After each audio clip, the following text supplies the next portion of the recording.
there. I'm really quite excited to share this tutorial with you at this advanced professional level for the song Mikayo, the Wayne Shorter tune.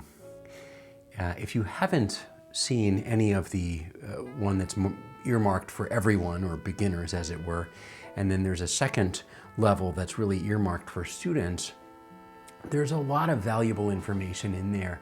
And I would say this and share this with you, friends, if you're a professional musician and reading or literacy is not your strong card, don't worry about it at all. I would encourage you to watch that video for everyone, where I really go step by step, measure by measure, and show you how to play, precisely how to play. And even though I do post the notes on a piece of grand staff that's up on the screen here, there's a lot of footage and video of where my fingers actually go and the fingerings that I use and things of that nature. So you may find that helpful if literacy is not your thing. I don't want you to worry about that in the least.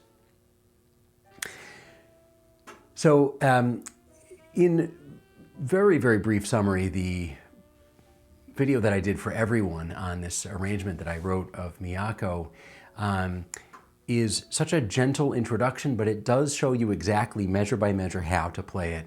And in the second one, the second video here for students, I talk a little bit about, actually I talk a lot about the techniques that I used to create this arrangement. So for you guys who are out there that are really into arranging and want to see sort of behind the scenes, gee, what was Tom thinking? Why I love that voicing, and take a look at that video for students, because I talk quite a bit about that. There's two things I want to accomplish in this tutorial for you, my friends and fellow professional musicians. That is, one, playing it. And you would think that that's silly because I've written out all the notes, but I have things to share with you about playing it. And secondly, the lion's share of this tutorial will be how do you tackle a piece like this, as far as if you want to improvise over it. And I have one improvisatory strategy that I'd like to share with you. And it's not specific to this tune, it can be used on any tune, but I find it particularly helpful on this song. So without further ado, let's start. There's three things I want to mention to you, and that is, when you look at this sheet, you can play this song verbatim. This is my arrangement of a Wayne Shorter tune from the 60s. You can play it verbatim and find joy and fulfillment and happiness from that. Marvelous, totally fine. But I guess I would share this with you, friends, and that is, let this not be gospel. This is not like playing a Beethoven sonata. We should have some elasticity and some freedom to stretch out as we would want to stretch out, and make this arrangement as, use it as a start, but be able to sort of create your own spin on things. And there's three very, very simple strategies that I would encourage you to employ. The first is, you don't have to play all the notes at the same time. So this is written in quite a boxy fashion. For example, here's the first 4 bars. Notice that it's very downbeat oriented. It's not that it's unmusical, it just feels extremely boxy and downbeat oriented. So here's the beginning. Here comes another chord on the downbeat, another chord on the downbeat, another chord on the downbeat, another chord on the downbeat, etc., etc., etc. It's not that the chords are not delicious and unfulfilling. They're wonderful. I love them. 9s and 13s and alternate. It's wonderful. It's just that rhythmically speaking, it's very sort of like some soldier marching. It's a very sort of heavy downbeat thing. So that's the first challenge that I would have for you, is take a step back, take a deep breath. Feel free to play all of the notes, some of the notes, none of the notes, play them at different times. Here's the same thing. I'll share the first 8 bars with you, but I'll be extremely elastic as when I actually play the notes. I would say this, the melody is paramount to me. This is the melody. I'm going to bring this out. Boo, boo. right? I'm gonna pull that out. That aside, the other notes are gonna come when they come. Here we go.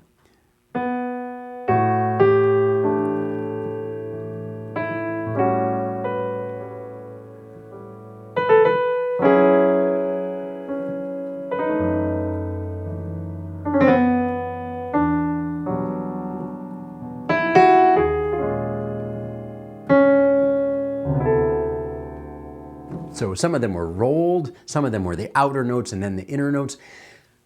Take a moment and breathe your freshness, your life into this chart based on when you want to play the notes. It's totally fine. Take the melody as paramount. Take the melody as the primary line and mandate that that's out front. But other than that, use what I'm providing to you simply as a guide. That's my first point. My second point is, what does it mean to add some notes? If you've seen any of the other two videos, in the student video, I said I weighed the difference between complete chords and incomplete chords. You're going to find incomplete chords in this chart. There's only 5 tones per chord total. One of them has only 4 tones. So inevitably, some things are missing, especially if you want the sort of complete like E minor 11 sound. Well, that would be root, 3rd, 5th, 7th, 9th, 11th. That would be 6 tones, you know? Or if we had a 13 chord, it's potentially 7 tones. So, to add notes, even if it's simple octave adjustments like this. I'm gonna put a big fat A on the bottom. A. I'm gonna put a D sharp in there. I love it. I'm gonna put an A natural in the middle of this one, which kind of gives me an F sharp minor 9, sort of.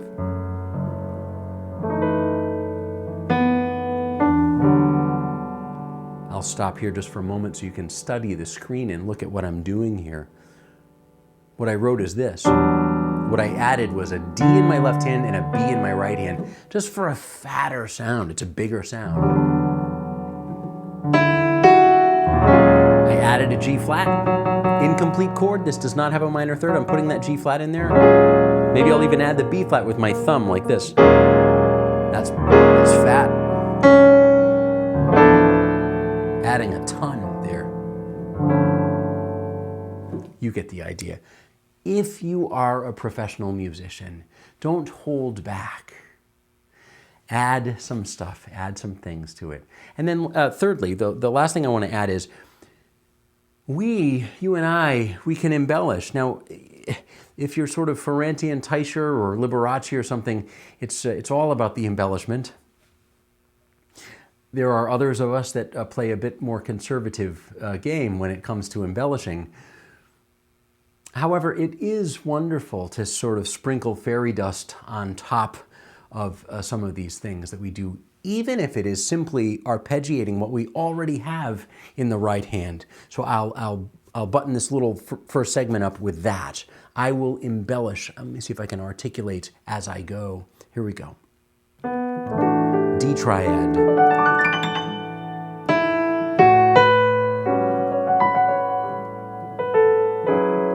E triad, G minor triad,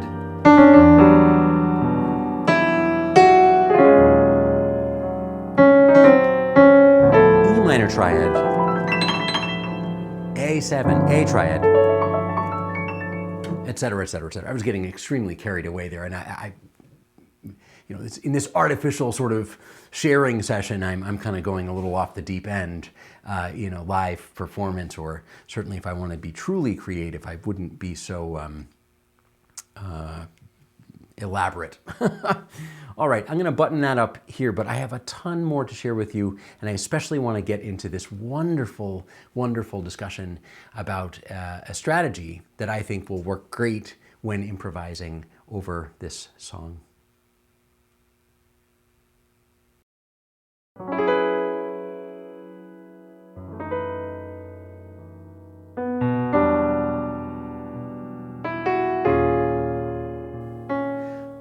So I'd love to move forward and have this sharing session here, this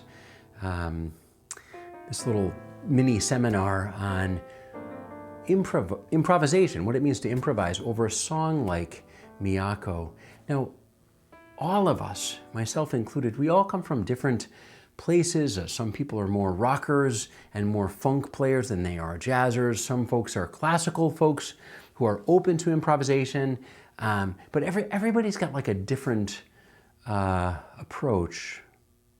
And I would argue this, at least as a talking point, just to have here as a point of beginning, that when you and I play songs that are sort of Great American Songbook type things, that are very 2/5 based, or a blues, or something that has a certain traditional cohesion from chord to chord, that's kind of, to me, sometimes those are beautiful places for beginning improvisers to start. Why? Because we can paint with a broad brush and get a nice sound.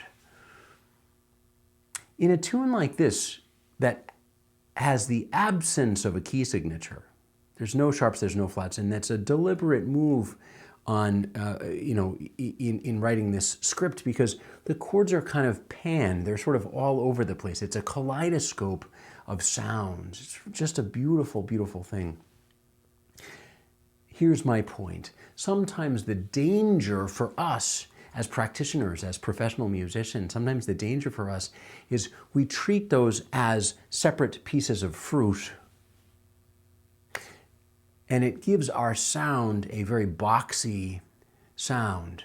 This is an apple, this is an orange, this is a grapefruit, that type of thing. So I'll give you a demonstration. Forgive me, please, for being a bit over the top. But I see that first, and I say, oh, this is E minor 7. I'm thinking Dorian.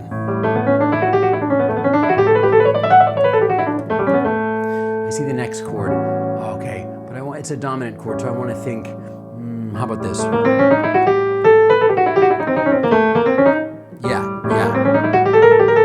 Octatonic. And then I see this. So this is C sharp minor 7 over F sharp. I'm going to go back to Dorian for a moment. Yeah, I like the Dorian. And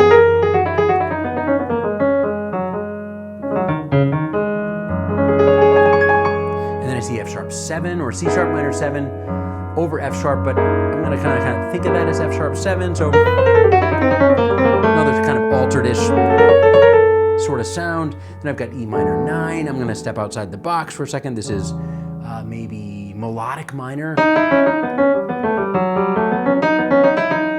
And then maybe harmonic minor.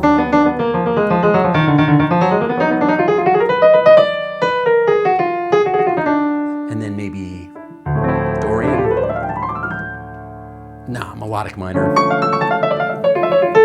etc., etc., etc. So let me button this up by painting a picture for you, and maybe this resonates with you. It resonates with me because this is something that I work against here in my brain. I don't want to sound like a textbook when I improvise.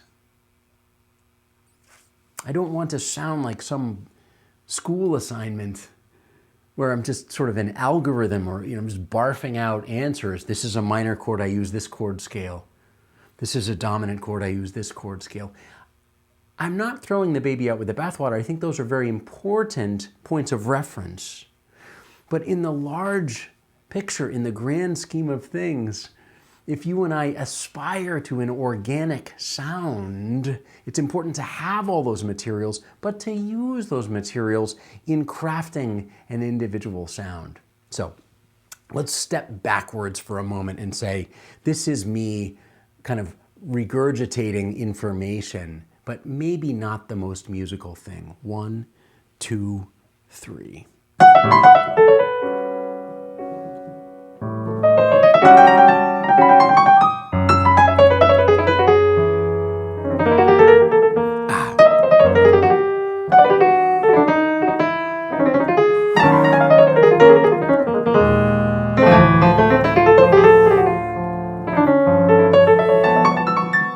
Etc., etc., etc.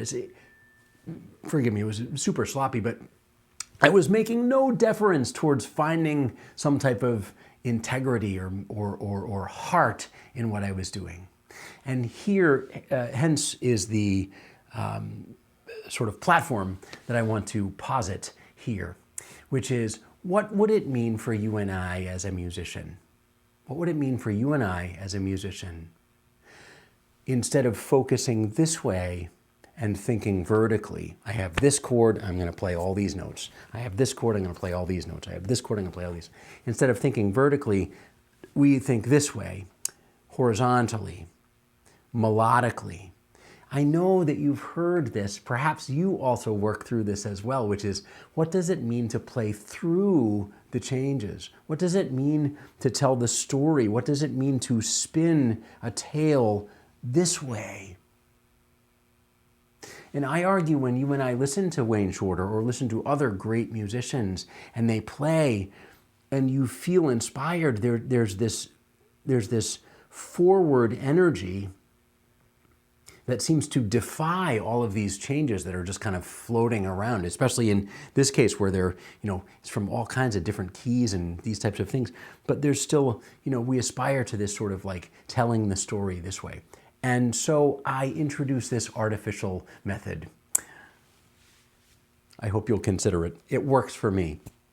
This is what I do. I take the first chord, E minor 7, in all of its inversions and permutations. No 9s, no 11s, no 13s.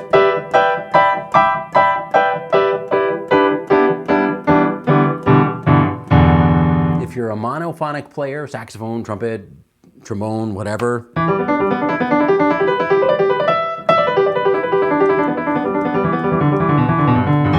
all the way, entire range, I know E minor 7. Next, second measure. Here's A7. Again, no 9s, no 13s, nothing, just 1, 3, 5, 7. In this case, 1, 3, 5, flat 7.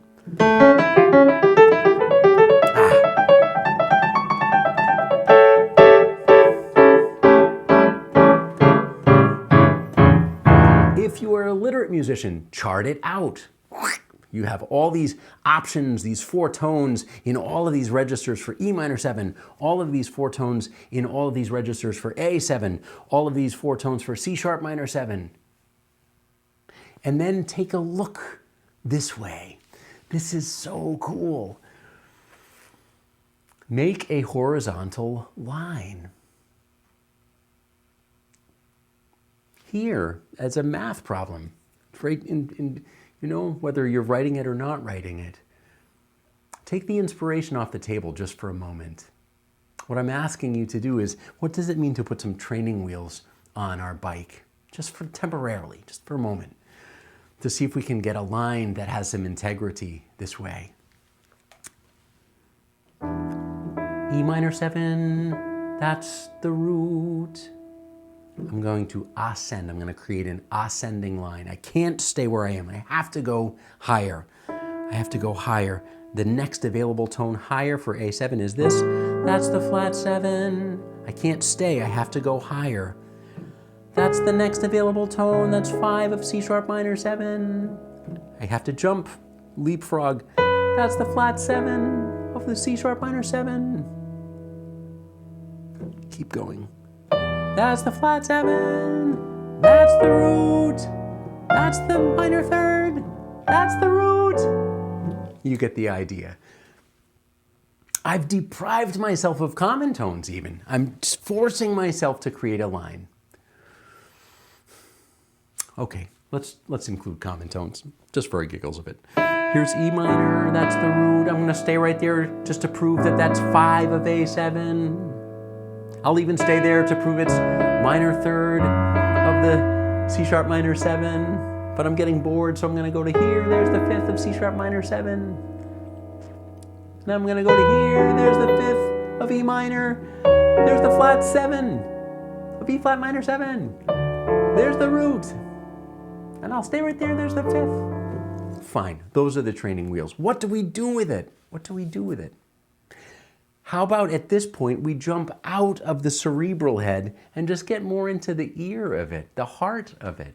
You do what you normally do, but add these guides into the mix. Last demonstration, 2 and.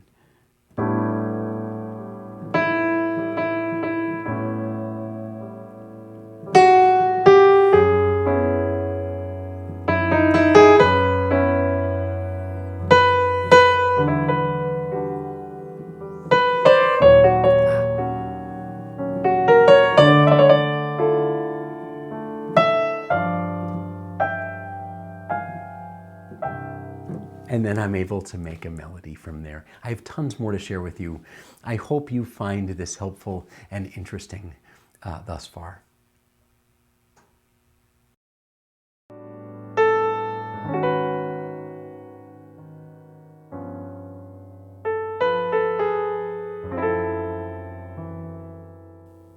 All right, so let's keep going. I just want to summarize that.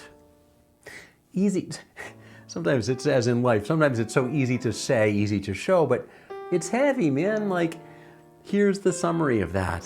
What does it mean to take a chord tone, 1, 3, 5, or 7, in any way, whether that be natural 3 or flat 3, natural 7 or flat 7, flat 5, whatever, 1, 3, 5, 7, of each of the chords in a harmonic chord progression. And to know those chords inside and out, in every inversion, upside and downside. And if you wish to plot them, to chart them, whatever you want to do, but the name of the game is, how can I now create, like a connecting the dots, how can I create a horizontal line that will give me this wonderful line that cuts through them? We talked about common tones, staying on the same note. We talked about having to jump from one to the next and to create an ascending line. I suppose you could create a descending line if that was up your alley. But it's a catalyst. It's not the end. It's a means to an end. It's a way to bring some direction to your line. So I really challenge you, friends. I challenge you to practice that. Sometimes when I'm feeling uninspired, I look for exo things. I look for outside things to help me feel inspired, to point me in that right direction. And 9 times out of 10, that technique that I just shared with you helps me to create more inspired lines. The second point that I want to share with you is it's really the same premise. It's the same thing. It just has more variables on the table, and that is, what does it mean to have an understanding of a chord scale and do the same thing? So instead of having 1, 3, 5, and 7 available, don't forget we will also have now the chord tones, not the chord tones, excuse me, the scale tones 2, 4, and 6, which you may term or deem or see as 9, 11, and 13, and any manifestation thereof, sharp 11 or flat 13 or sharp 9 or however that happens to be. But let's do this 2 ways, just to go into the pool on the shallow end of the pool. And first and foremost, let's find some inside, if at all possible, completely diatonic to the major scale. Somehow having this sort of umbilical chord to the mama, to the major scale. So let's go point by point. This is just the first 8 measures of the chart, but I encourage you to look at the entire chart. First chord is E minor 7 over A. I'm sure it's very obvious to you guys. The mama here is the D major scale, right? We could call this A mixo, we could call it E Dorian, we could call it green jello, we could call it whatever you want. But the mama is this.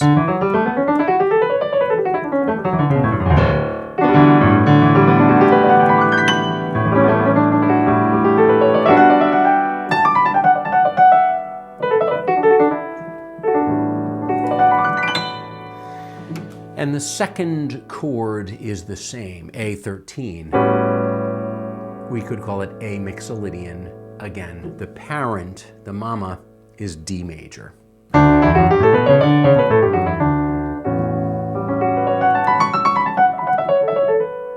then from here, there's all these strategies, but suffice it to say, I'm just trying to put one widget on the table at a time. So I'm putting this widget on the table, and I'm just going to say to you, just trust your wits and trust your ears at this point. It's enough to be, it's cerebral enough to say, I'm putting a chord scale on the table. Fine. First 2 measures, D major scale. Second 2 measures, B major scale. B major. The 1 chord, there it is, the 2 chord, C sharp minor 7, 3, 4, 5, F sharp 7. Whether you look at these two measures as C sharp minor 7 or C sharp minor 9 or F sharp 13 or however you want to conceive of these.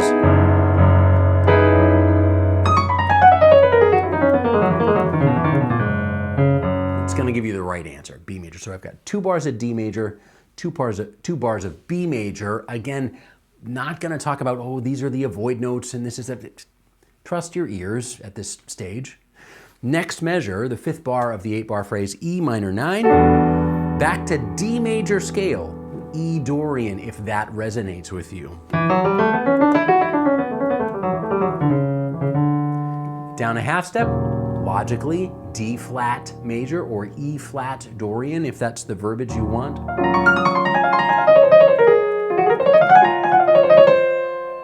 And then the final 2 measures are a 2-5 in the key of C major, D minor 7, D Dorian. Now I know my nomenclature says G7 sharp 11. For the purposes of this exercise, let's just forego that. Stay right in C major here. G mixolydian. So I don't have a ton on the table here. I have D major scale, B major scale, and C major scale. Oh, sorry, D flat major scale, my bad. Go back to what we talked about just a few minutes ago. What does it mean to find a note and then go to the next chord and choose another note? And let's play this game again where it's like, all right, if it's a common tone and you want to hang, fine. But I'm going to encourage you to create an ascending line, something that feels uplifting. An ascending line, something that feels uplifting. I'll speak what I'm thinking. 1, 2, 3. That's from the D major scale. So is this from the D major scale. And then this is from the B major scale. And so is this from the B major scale. I'm going to stay right there. That's E Dorian. That's from the D flat major scale. And then this is from the C major scale. As is this. Sorry, I cheated. Ah! Anyway, I want to reiterate what I said just a few minutes ago. These are training wheels. It's beautiful. I mean, it's nice. It's just not all that embellished. Let me give that exact same example. See if I can remember where the heck I started. I think I started on F sharp, yes. And I will now, I'll play this 3 or 4 times. The first time completely unadorned, completely free of embellishment. And as I take a second pass at those first 8 bars, I'll embellish it a bit more. And as I take another pass, I'll embellish it a little bit more so that you can hopefully see that this is just a starting point and it really calls us to add other stuff or not, to subtract some things as well. 1, 2, 3.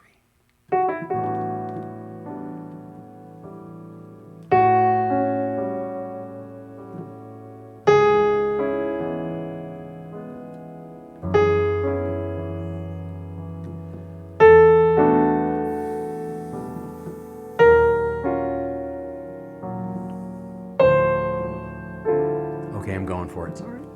I couldn't help myself. All right, same thing. Ready, and.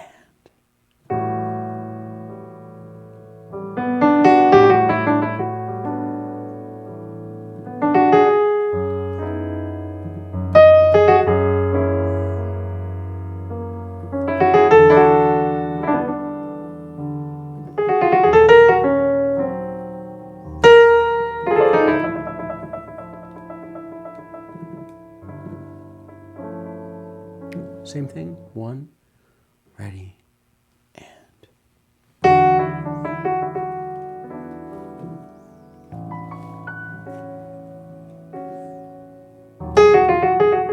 Oh, sorry, forgive me, I'm off in space. Ready, and.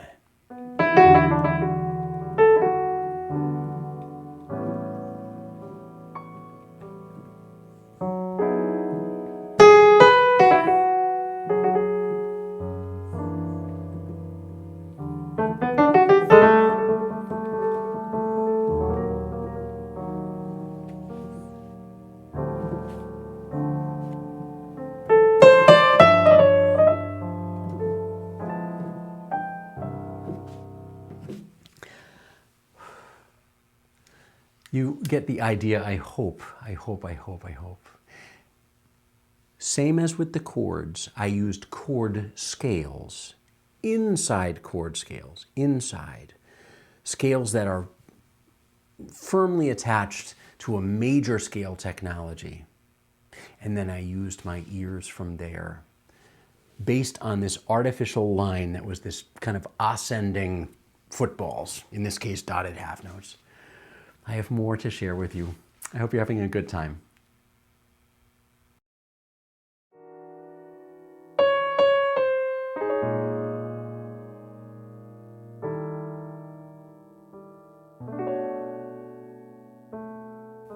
So let's chase this strategy even further. You know, I have this hunch that if you are an advanced or professional musician, you're aware of more than one option when it comes to chord scales, when it comes to soloing over any particular chord. And I also want you, friends, to be free, to really be open to the idea and to be liberal with the thinking as it pertains to the chords themselves. I feel like many times for us, it's important to have a keen awareness of what the composer intended. And yet, when we improvise or possibly even just interpret what that composer intended, you and I both know that there's just a ton of variety. So for example, in the very first one, this is E minor 7 over A, and I think that that's probably important to state. That's what Wayne Shorter intended. That was the sound that he had. But if you and I are improvising, we know that, you know, it could be this, but it could be this. It could be this, which is E minor 7 with a natural 13 and a natural 9 and a natural 11. You know, it could be many things. So here is the sort of third installment of this strategy. Same strategy. What does it mean to paint with these artificial footballs, these training wheels, as it were, as a means of cutting through the chords, of creating a melodic horizontal line.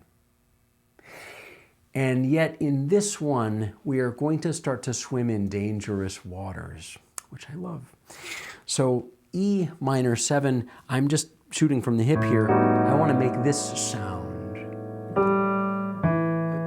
There's the root, flat 3, 5, major 7, natural 9. So it paints with a bit of this type of sound, doesn't it?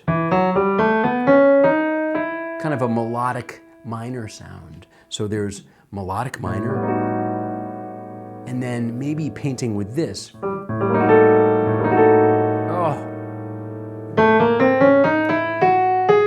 No. Which is the octatonic scale. Very altered. It's not the altered scale per se. Let's think that through for a quick moment. The altered scale would be this.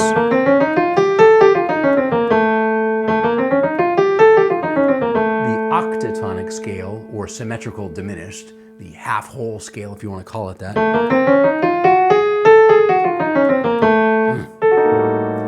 Onward. C sharp minor 7. I'll play an inside game here. Same. Dorian, C sharp Dorian, B major if you will. And then this sound, I want to start to think like maybe F sharp. I'm a junkie for that octatonic scale. I love it.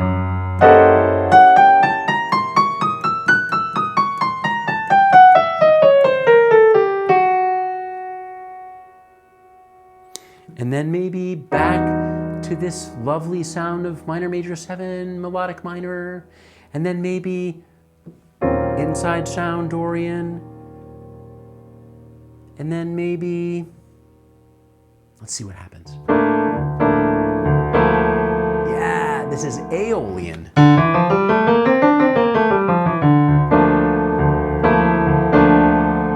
And then Lydian dominant.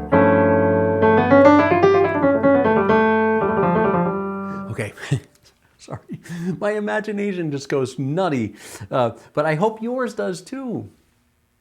Take a moment and determine what outside scale, what's something out of the box, something that's exotic, something that's really checking some other sound out, painting with a different color. Do you like it? Find something you like that's different and use it. Here we go. Same game.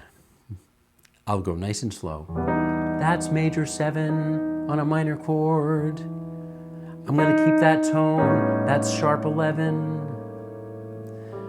I'll go up to the minor 3rd, and then maybe up to 11, and I'll stay right there. I'll stay right there. I'll go to natural 11. I'll go to, oh gosh, let's try it.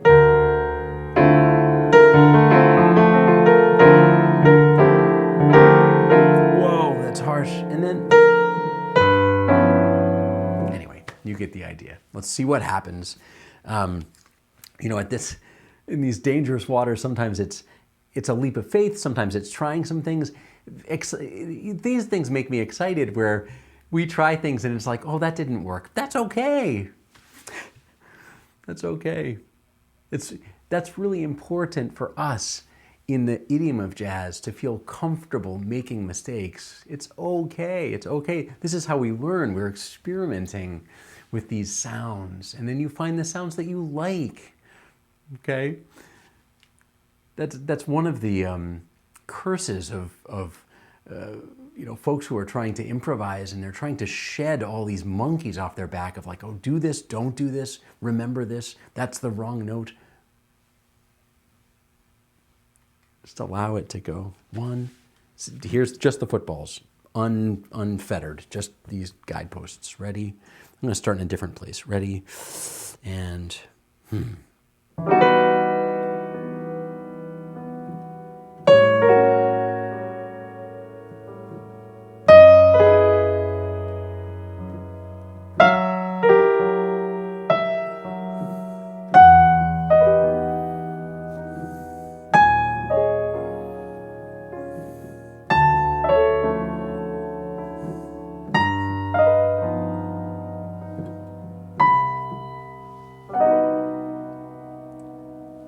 so awesome.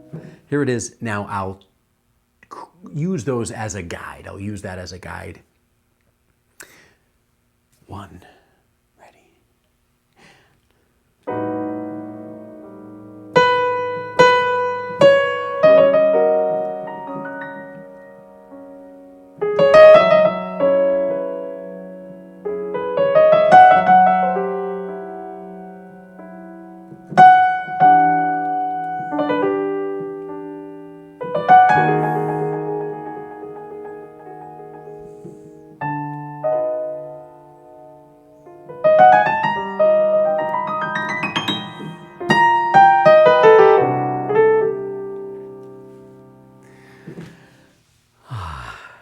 So I have some closing remarks. I will take a brief pause just here, but I hope that you feel inspired and that this excites you. Really wonderful, wonderful stuff. So more to come.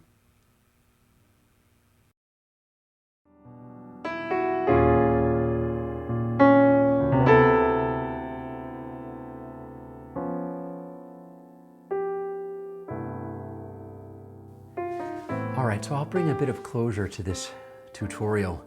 It's kind of rambled on for quite a while. I hope I've not lost your interest. And I would love to say a few things. One is,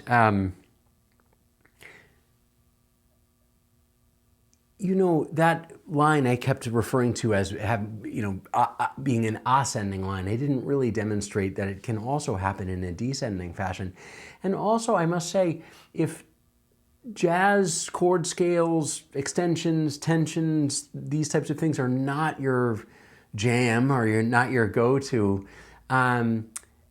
we can have even a simpler version of this exact same discussion where you simply trust your ears, and instead of having the line in an ascending fashion, it could be a common tone throughout. And when you find a place just by ear that doesn't sound right to you, move a half step. 99% of the time, that will take care of the problem. For example, here's the given chord, that E minor 7, I guess, over A. So if I said G, that sounds awfully good. I go to A13. That G sounds awfully good. I go to C sharp minor 7. Now this G doesn't sound so good anymore. But if I go up a half step, now it sounds great. C sharp minor 7, I'm playing a G sharp here. I'm gonna keep that G sharp and see what happens. My ears don't like that, so I'm gonna go to A. Oh, that feels great. A. It's okay. How about here? Oh, that feels good. And then that might sound good. That sounds great. Anyway, you get the idea. I'm just kind of making this up as I go along, but if it feels burdensome, if it feels like too much work, mental work to try to, be focused on this trajectory while all the while you're sort of contemplating what the available tones are, take it down a couple of notches and just work on common tones and trusting your ear and whether it sounds good. So that's the first thing. The second thing is I want to demonstrate. After this discussion, I'll solo through the entire form, and I would encourage you to do the same thing as well. Whether you write these out, whether you plan them in advance, whether you scratch them out on a cocktail napkin, whether you just remember them, whatever works for you, whether you're just an ear player, it's totally fine. But I'm going to be very forthcoming with you and say, I'm not gonna close my eyes and just sort of dive off the cliff and be free about this. I'm actually going to use these training wheels and see what I can do to cut through the changes. And as a matter of fact, I will even be more artificial in telling you that I will ascend for 8 bars and descend for 8 bars and then ascend for 8 bars. Let's see what happens.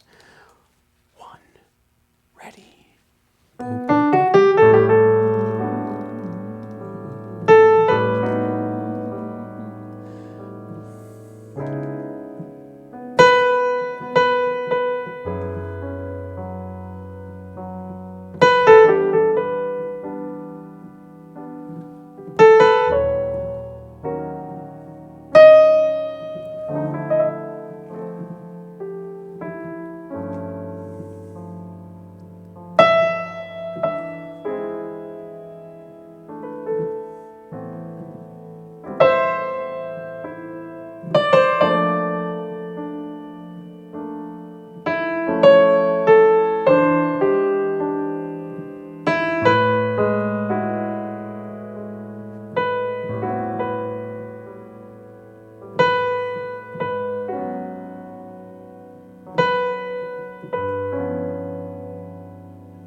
So, isn't that delicious? Oh my gosh. And I was literally trying to think of a line that cuts up and a line that cuts down and another line that cuts up. And other than that, I was sort of adorning these posts, they're like little handles along the way, you know. So I'll close with that. I hope you found this tutorial, kind of a combo tutorial lecture, helpful. You are a professional musician, an advanced musician. If you have students, if you have pupils, I want you to feel completely at liberty to print this PDF and bring it to them if you think they would enjoy this. I hope that the things that I've shared with you today resonate with you, and I really look forward to sharing more things with you. So thanks again for your support, and have a great week.